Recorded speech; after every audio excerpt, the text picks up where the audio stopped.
Mau Bapak Ibu dirahmati Subhanahu wa taala, sebagai pengantar begini. Banyak orang yang memahami bahwa rezeki itu diperoleh dari hasil usahanya sendiri. Siapa di antara Bapak Ibu yang sepakat bahwa rezeki itu diperoleh dari hasil usahanya sendiri? Ada? Oh enggak ya? Oke. Berarti gimana Pak? Rezeki itu dari mana?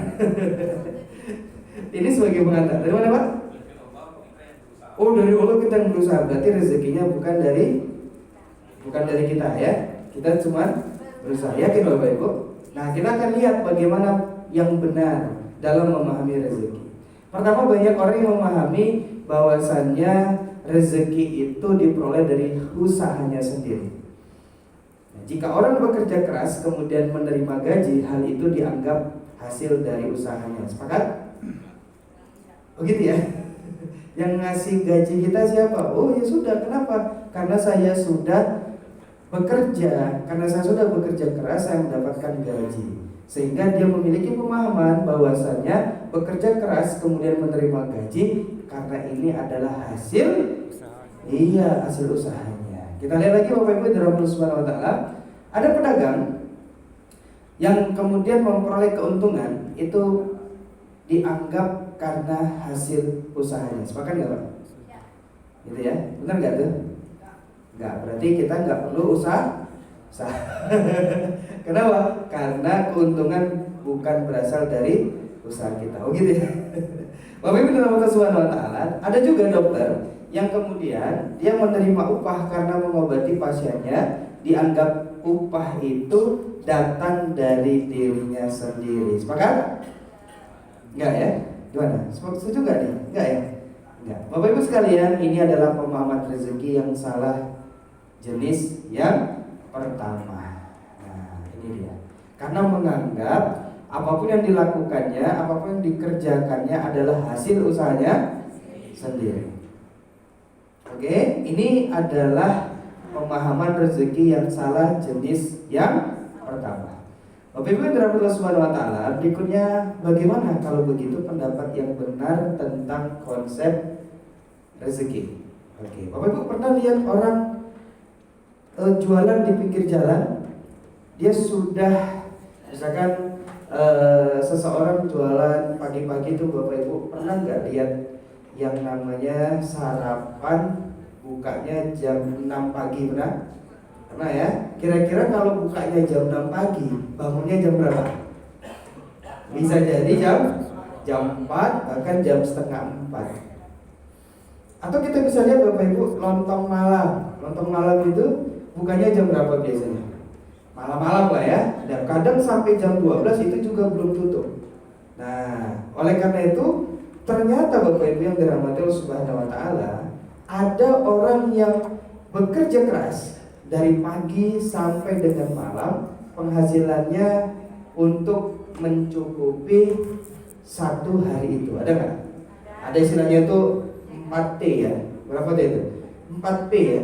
Pergi pagi, pulang petang, penghasilan pas-pasan, pantat pegal-pegal, pulang-pulang pingsan. Nah, kayak gitu ya. Ya. Tapi penghasilannya hanya untuk hari itu juga, betul? Nah, tapi ada juga orang yang kemudian kerjanya hanya duduk-duduk saja gitu ya. Santai saja, hanya 2 jam, 3 jam, tapi kemudiannya penghasilan bisa sampai 1 bulan. Ada? Ada ya? Nah, kira-kira ini gimana sebenarnya konsep rezeki yang benar itu? Nah, sekarang kita lihat Bapak Ibu yang dirahmati Allah Subhanahu wa taala. Pertanyaan berikutnya, benarkah penyebab datangnya rezeki itu atas usaha kita? Sepakat? Oh enggak ya? Oh enggak ya? Ustaz-ustaz enggak sepakat ya? Oh enggak sepakat ya? Oke, nanti kita lihat ya. Oke. Nah, kemudian berikutnya, marilah kita melihat faktanya secara lebih mendalam. Nah, Bapak Ibu yang dirahmati Allah Subhanahu wa taala, sebelum kita lanjutkan, ini baca di bawahnya apa? Oh, masalah. Oke.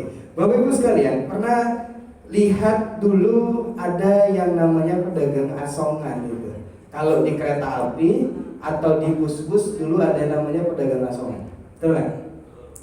Nah, suatu ketika banyak pedagang asongan Bapak Ibu sekalian itu rame-rame mengejar sebuah bis. Kemudian setelah mereka pedagang asongan itu mengejar sebuah bis, akhirnya mereka berlomba-lomba untuk menjualkan dagangannya. Oke? Nah, di sudut lain kita lihat ternyata ada pedagang asongan yang kemudian dia santai-santai saja. Teman-temannya semuanya sibuk lari, tapi dia santai-santai saja, Bapak Ibu sekalian. Kemudian setelah teman-teman pedagang asongannya turun, dia kemudian datang naik ke atas bis dan dagangannya laris terjual. Nah, gimana Bapak Ibu? Kalau begitu kesimpulannya, kalau jualan tidak usah sungguh-sungguh. Sepakat? Loh, yang tadi yang banyak, yang semangat, yang kemudian kerja keras, yang di luar mengejar bis, tapi kemudian biasa-biasa saja rezekinya. Kok ada yang biasa-biasa saja usahanya, tapi rezekinya luar biasa? Sepakat? Pilih yang mana? Yang biasa-biasa saja usahanya atau yang kerja keras? Biasa-biasa aja ya Pak ya? Oke. Bapak Ibu sekalian, ada nggak yang pekerjaannya main-main tapi gajinya nggak main-main? Ada apa saudara? Apa saudara? Apa? Oh gitu ya? Oke, ada lagi yang lain? Apa? Ronaldo ya, kerjanya main-main bola gitu ya? Oh tapi gajinya nggak main-main. Apa lagi? Apa Pak? Pernah lihat artis Pak? Oh iya, kerjanya ngapain tuh? Ya kerjanya menghibur, ya main-main, tapi gajinya nggak main-main, gitu ya. Nah tapi ada juga orang yang kerjanya pontang-panting, nggak main-main, tapi penghasilannya main-main. Ada nggak Bapak Ibu? Ada ya. Nah oleh karena itu sebenarnya bagaimana konsep yang benar? Nah Bapak Ibu pernah di sini ada yang hobi mancing? Lain ya? Oh Bapak ya, Pak siapa lagi? Oke, siapa lagi? Pak mana? Oh mana Pak Alius? Biasa ada Pak Alius nih. Oh Pak. Oke Pak. Pertanyaannya, ini Bapak Ibu ya, mancing biasa di mana Pak? Di kolam, di laut, di sungai? Ada di kolam, ada di sungai, ada di laut ya. Oke, kita anggap di kolam. Kolamnya sama Bapak Ibu sekalian. Pancingnya sama, benangnya sama, kailnya sama, umpannya sama. Hasilnya berbeda. Suatu ketika ya, ada teman kemudian dia mancing, ya kan? Semuanya sama, mulai dari jorannya sama, kemudian benangnya sama, kainnya sama, umpannya sama. Dia ada di sebelah kita. Tapi kita lihat, ketika kita meletakkan pada waktu yang bersamaan, ternyata si teman ini lebih banyak mendapatkan ikan. Wah, ini kok betul-betul banyak dapetin ikan. Gimana ceritanya? Apa yang salah? Semuanya sama, kerja kerasnya sama, usahanya sama, kok hasilnya berbeda, betul nggak? Akhirnya gara-gara kita, wah ini penasaran ini, Pak ganti, saya mau di sebelah tempat Bapak. Oke? Kebetulan di tempat beliau, kemudian dia pindah. Ternyata yang lebih dapat banyak siapa? Teman tadi. Padahal kita sudah di tempat yang sama di tempat dia. Ternyata apa Bapak Ibu bisa disimpulkan? Ternyata rezeki tidak selalu berbanding lurus dengan usaha. Sepakat? Sepakat? Nah ini dia. Ternyata rezeki tidak selalu berbanding lurus dengan usaha. Bagaimana sih sebenarnya pemahaman rezeki yang benar itu? Nah ini harus menjadi pertanyaan bagi kita. Sehingga ketika kita menjalani kehidupan ini, ketika kita mencari rezeki, ketika kita mencari sebuah penghasilan misalnya, kita tenang Bapak Ibu. Jangan sampai gegana. Apa kemarin gegana? Gelisah, galau dan merana. Jangan sampai kemudian ya Allah, rumput tetangga lebih hijau gitu ya. Wah ini kerjanya sama, usahanya sama, kok dia bisa beli ini, beli itu, kenapa gitu ya. Nah Bapak Ibu sekalian, kita coba mendudukan hari ini konsep rezeki yang benar. Siap Bapak Ibu? Siap ya? Nah Bapak Ibu sekalian, kita harus benar-benar memahami fakta rezeki. Nah rezeki itu ada dua aspek. Berapa aspek Bapak Ibu sekalian? Ada dua aspek. Yang pertama ada namanya al-hal. Apa Bapak Ibu? Al-hal. Yang kedua ada namanya al-asbab. Nah al-asbab, apa itu? Nah, ini ada gambar. Ini gambar siapa? Gambar orang ya. Nah, sebenarnya gambar apa? Gambar dolar sedang berlari gitu ya. Oke, Bapak Ibu dirahmati Allah Subhanahu wa taala. Kita kembali kepada prinsip koda dan kodar. Koda dan kodar. Ini Bapak Ibu, manusia memiliki berapa lingkaran? 2. Yang pertama adalah lingkaran yang lingkaran yang kedua adalah lingkaran yang selesai. Lingkaran yang bisa kita kuasai adalah lingkaran yang nanti akan dihisab dan dimintai pertanggungjawaban oleh Allah Subhanahu wa taala. Betul? Lingkaran yang tidak bisa kita kuasai adalah lingkaran yang tidak akan dimintai pertanggungjawaban oleh Allah Subhanahu wa taala. Ketika kita bahas rezeki, kita nggak jauh-jauh akan senantiasa membahas dan mengkaitkannya dengan 2 lingkaran. Oleh karena itu Bapak Ibu, ketika kita bahas rezeki, kita harus memahami manusia memiliki 2 lingkaran. Yang pertama ada namanya al-hal, dan yang kedua adalah namanya apa Bapak Ibu? Al-asbab. Apa itu al-hal? Apa itu al-asbab? Sekarang kita lihat Bapak Ibu sekalian. Al-hal adalah kondisi atau keadaan yang biasanya dapat mendatangkan rezeki. Oke, Anda ulangi Bapak Ibu sekalian. Al-hal adalah keadaan atau kondisi yang biasanya, yang apa Bapak Ibu? Biasanya, yang apa? Biasanya dapat mendatangkan rezeki. Kalau yang namanya yang biasanya, kira-kira pasti atau belum pasti? Oke, sekarang sudah paham. Dan ini bersifat tidak pasti. Inilah wilayah yang diusahakan oleh manusia.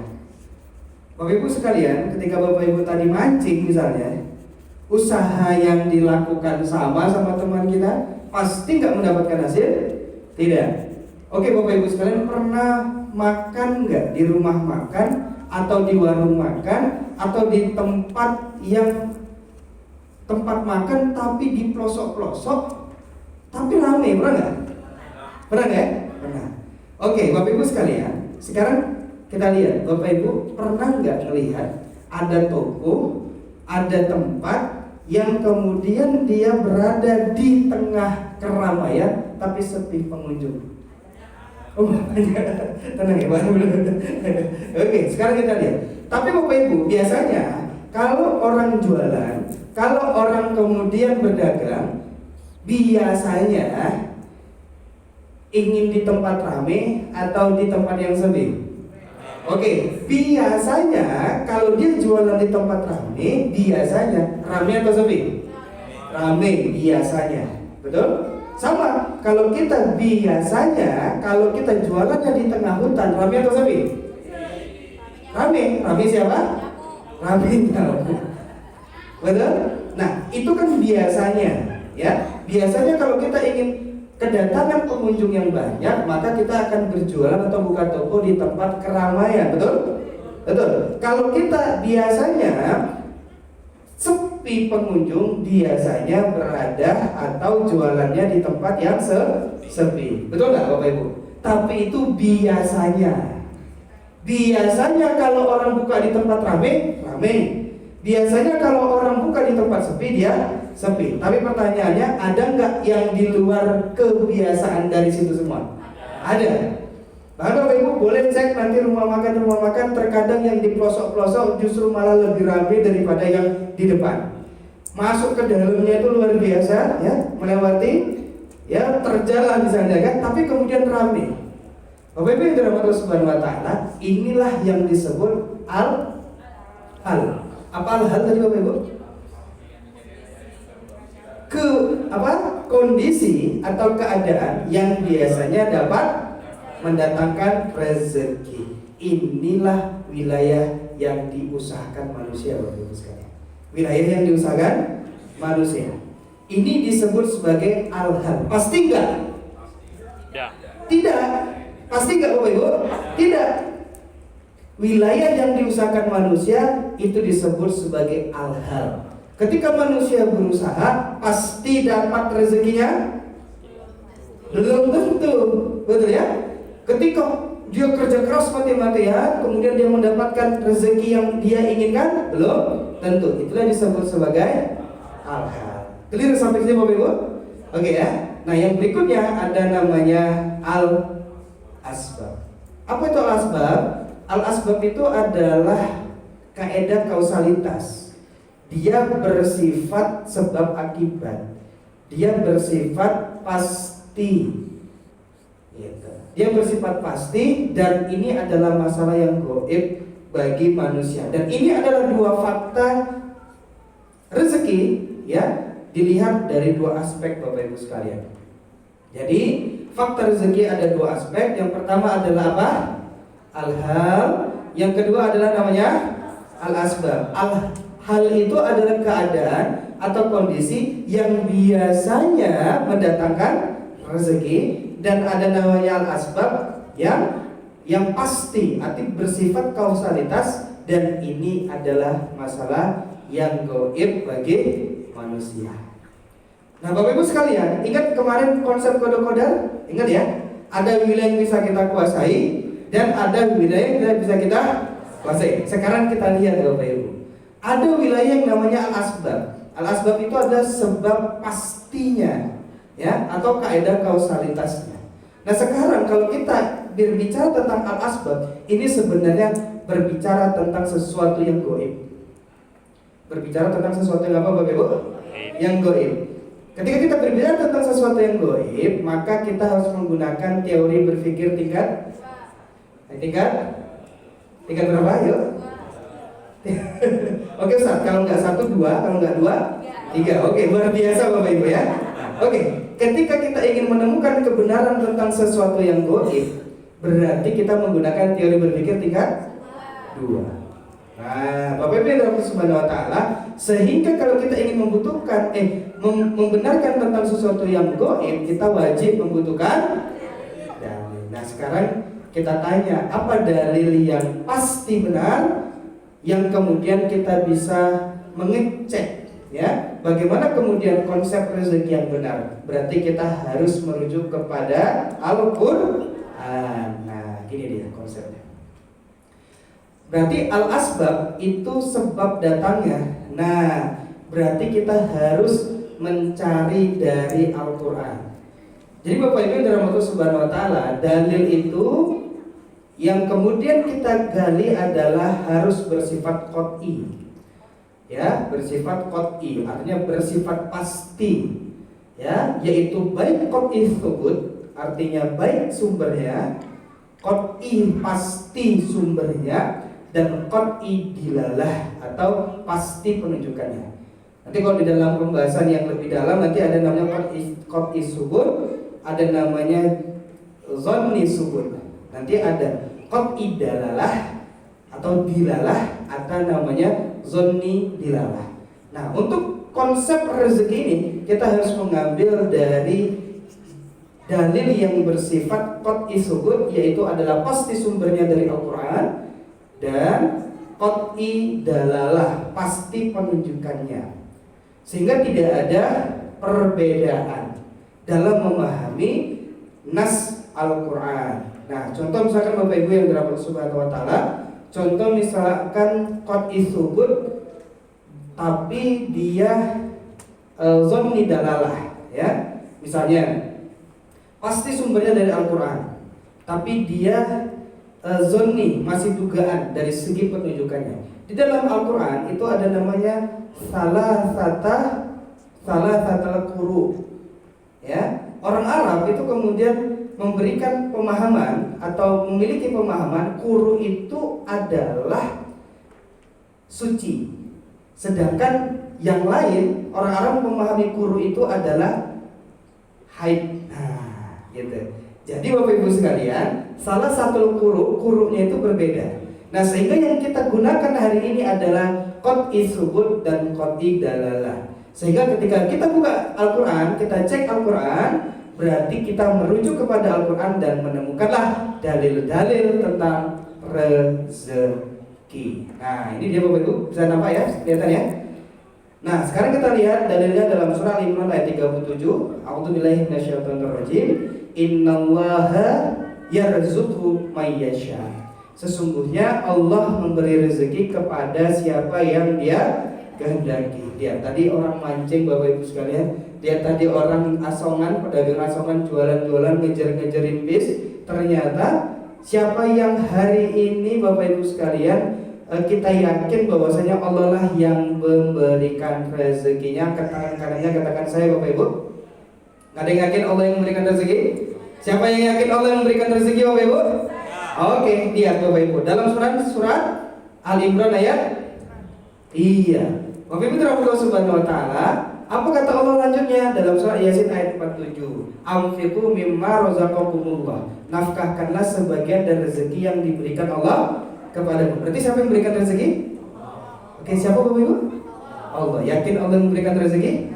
Yakin ya? Kita lihat alladzi khalaqakum tsumma razaqakum, yang menciptakan kamu kemudian memberimu rezeki. Kita lagi lihat lanjutnya, kullu mimma razaqakumullah, makanlah dari rezeki yang telah diberikan Allah kepadamu. Nah, berarti siapa yang memberikan rezeki Bapak Ibu?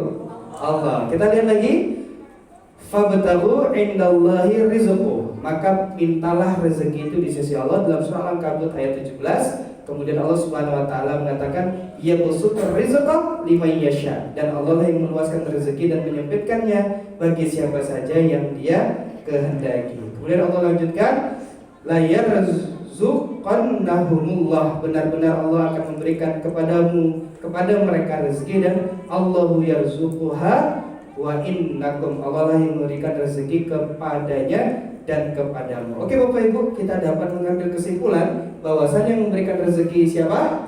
Allah, berdasarkan Al-Qur'anul Karim. Selesai dari sini Bapak Ibu? Sudah yakin Allah yang memberikan rezeki? Berapa persen keyakinannya? Oke, selesai. Kalau begitu cukup kita yakin rezeki dari Allah, tidak perlu sepakat? Loh, ini dalilnya qot'i loh Pak. Qot'i subut dan qot'i dilala.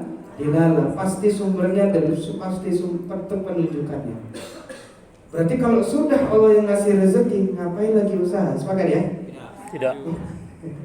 Nah Bapak Ibu sekalian, jadi sebab datangnya rezeki cuma satu. Siapa? Sebab datangnya rezeki adalah cuma satu. Siapa Bapak Ibu? Allah. Hanya Allah Subhanahu wa taala satu-satunya zat yang mendatangkan rezeki. Sebab hadirnya rezeki. Masya Allah. Oke, kalau Bapak Ibu begitu sudah yakin sepenuhnya Allah yang memberikan rezeki, yakin? Yakin ya? Yakin ya? Kalau yakin sudah kita cukupkan saja, karena sudah semuanya sudah punya keimanan yang luar biasa. Masih ada poin slide-nya nggak ada ya? Masih ya? Masih berapa slide lagi? Habis ya? Oh gitu ya? Bapak Ibu sekalian, ketika kita sudah yakin rezeki itu datang dari Allah Subhanahu wa taala, muncullah apa yang muncul? Kelompok yang kedua, yang memahami rezeki itu datang dari Allah Subhanahu wa taala. Usaha manusia itu tidak ada gunanya. Kenapa? Karena semuanya berasal dari Allah. Sepakat? Masih ada yang setuju? Oke, siapa? Oke, siapa yang setuju ini? Oke, kita lanjut. Manusia cukup hanya pasrah kepada Allah Subhanahu wa taala. Bapak ngapain kerja keras? Bukanya pagi, tutupnya malam. Ngapain? Gak usah.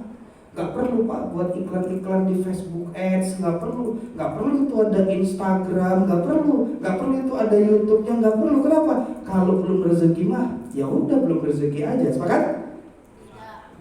Gak usah kita kerja. Kenapa? Karena semua rezeki dari Allah. Cukup hanya pasrah. Kalau Allah Subhanahu wa taala belum mendatangkan pembeli, ya sudah, berarti kita tidak bisa mengatur Allah. Sepakat? Kok diam semua ya? Ini gimana? Ini kajian apa sebenarnya? Bapak Ibu terhadap Subhanahu wa taala, ketika tadi memahami nas-nas itu, memahami dalil-dalil itu, apa yang kata kelompok yang kedua? Apapun yang diberikan Allah itulah rezeki kita. Sepakat? Ya, sepakat. Setuju ya? Setuju. Oke ya? Apapun yang diberikan Allah itulah rezeki kita. Jadi nggak usah perlu kerja keras, tinggal tunggu tinggal apapun yang diberikan oleh Allah itulah rezeki kita. Manusia nggak perlu bersusah payah dalam mencari rezeki. Lihat tadi pedagang asongan, lihat tadi orang yang mancing, ya kan? Nyantai saja, kemudian setelah itu mendapatkan rezeki. Jadi tidak perlu bersusah payah. Oke, selesai sampai sini Bapak Ibu ya. Kenapa? Dalilnya jelas Bapak Ibu. Lihat banyak, ya. Kita sudah jelaskan tadi dalil-dalilnya. Sudah selesai. Masih ada yang meragukan Allah Subhanahu Wa Taala sebagai pemberi rezeki? Nggak ada ya? Ya sudah, ngapain lagi? Ya kan? Nah, semua sudah ada jatahnya. Jadi kalau bapak kerja keras, ibu kerja keras, kalau belum jatahnya ya belum dapat, ya kan? Sepakat ya? Oke. Kenapa? Ada dalilnya loh Pak. Ada dalilnya, jangan main-main kan begitu ya?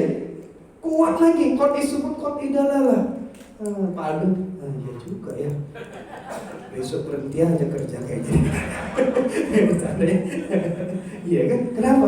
Kalau nggak kerja pun kalau udah ada rezekinya, ya sudah dapat juga ya kan?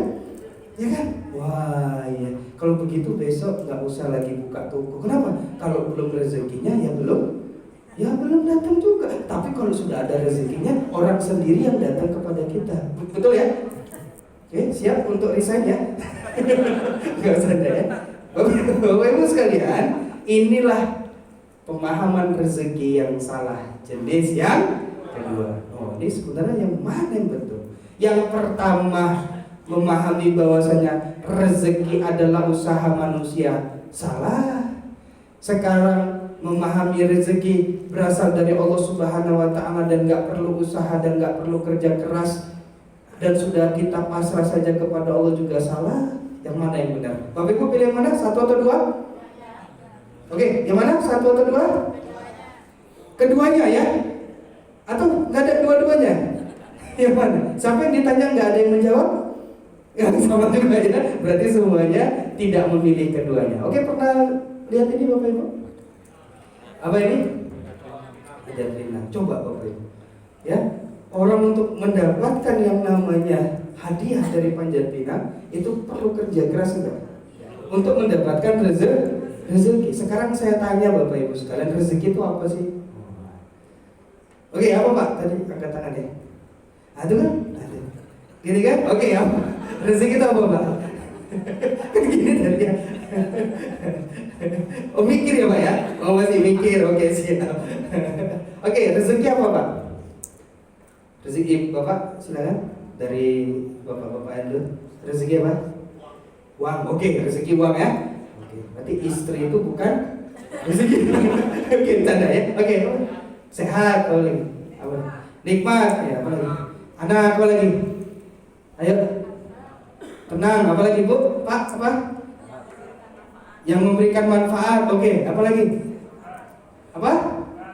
Hah? Makan? Oh makan ya. Kira akad gitu, akad kredit itu ya. Oh maaf ya, agak ke bawah-bawah gitu ya.